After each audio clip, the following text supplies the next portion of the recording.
Assalamualaikum warahmatullahi wabarakatuh. Saya Febriana Wahyuningtyas, mahasiswi Program Studi Administrasi Bisnis Fakultas Ekonomi dan Bisnis Universitas Bina Sarana Informatika dengan NIM 22190131. Di sini saya akan menjelaskan tentang pengertian peralatan perkantoran, jenis-jenis peralatan perkantoran, dan fungsi-fungsi dari tiap peralatan perkantoran. Definisi dari peralatan kantor sendiri ialah barang yang digunakan sebagai penunjang untuk menyelesaikan pekerjaan kantor secara efisien. Karena dengan adanya berbagai macam peralatan kantor, itu akan memudahkan para pekerja atau para karyawan kantor dalam menyelesaikan tugas-tugasnya. Dengan adanya peralatan kantor juga, itu dapat mempercepat pekerjaan para karyawan dan hasil pekerjaan juga akan menjadi lebih baik. Selanjutnya, saya akan menyebutkan beberapa jenis peralatan kantor. Jadi, peralatan kantor itu bisa berupa mesin dan peralatan lainnya. Yang pertama ada meja kantor. Biasanya, meja kantor ini didesain khusus karena memiliki banyak laci. Laci-laci tersebut bisa digunakan untuk menyimpan berbagai macam dokumen dan perlengkapan kantor yang lain. Selanjutnya yang kedua ada komputer. Komputer ini termasuk peralatan elektronik yang dimana dia itu bisa berfungsi untuk menyimpan, membuat dokumen dalam bentuk digital. Selanjutnya yang ketiga ada lemari arsip atau biasanya disebut filing cabinet. Jadi filing cabinet ini atau lemari arsip ini memiliki banyak laci, biasanya dari 1 sampai 6 laci yang digunakan untuk menyimpan berbagai macam arsip. Selanjutnya yang keempat ada mesin absensi. Mesin absensi ini digunakan untuk melacak kehadiran atau mengecek kehadiran dari para karyawan kantor. Lalu yang kelima ada kursi kantor.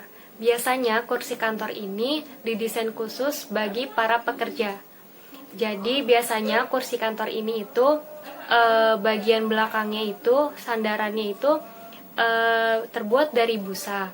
Lalu tinggi rendah dari kursi tersebut itu bisa diatur sesuai dengan keinginan pengguna. Selanjutnya yang keenam ada mesin fax. Mesin fax ialah alat komunikasi yang digunakan untuk mengirim dokumen dengan menggunakan perangkat lain. Selanjutnya yang ketujuh ada mesin printer. Mesin printer digunakan untuk mencetak segala dokumen yang sudah tersimpan di dalam komputer. Yang kedelapan ada mesin fotokopi. Mesin fotokopi ini digunakan untuk mengkopi atau memperbanyak salinan. Yang kesembilan ada pesawat telepon atau telepon kantor.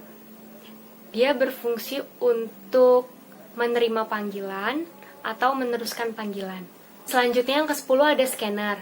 Scanner ini ialah alat yang digunakan untuk memindai suatu gambar atau suatu tulisan, lalu menyimpannya di media penyimpanan. Yang ke-11 ada kalkulator. Kalkulator ini alat bantu bagi para pekerja untuk menghitung. Yang ke-12 ada numerator. Jadi, numerator adalah alat yang digunakan untuk memberikan nomor pada lembar kertas. Yang ke-13 ada guide. Guide adalah lembaran kertas tebal yang digunakan untuk pemisah atau sebagai sekat dalam dokumen. Yang ke-14 ada perforator. Perforator ini biasanya kita sebut sebagai pembolong kertas. Jadi, perforator ini digunakan untuk melubangi kertas. Yang ke-15 ada proyektor LCD. Jadi, proyektor LCD ini digunakan untuk memproyeksikan gambar, video, atau tulisan di media datar, seperti contohnya itu tembok. Sekian penjelasan dari saya, kurang lebihnya mohon dimaafkan. Wabillahi taufiq wal hidayah. Wassalamualaikum warahmatullahi wabarakatuh.